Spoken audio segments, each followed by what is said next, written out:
नमस्कार, माझं नाव कनाद आहे. आज मी गणेश स्तोत्र म्हणणार आहे. श्री गणेशाय नमः.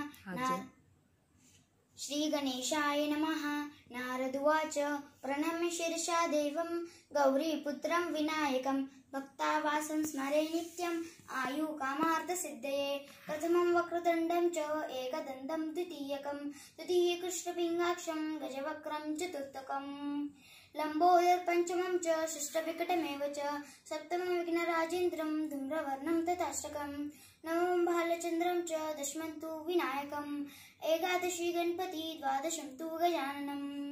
द्वादशैतानि नामानि त्रिसन्ध्या पठेत् नरः न च विघ्नभयतस्य सिद्धि सर्वसिद्धिकरं प्रभु. विद्यार्थी लभते विद्या, धनार्थी लभते धनं, पुत्रार्थी लभते पुत्रान्, मोक्षार्थी लभते गतिं.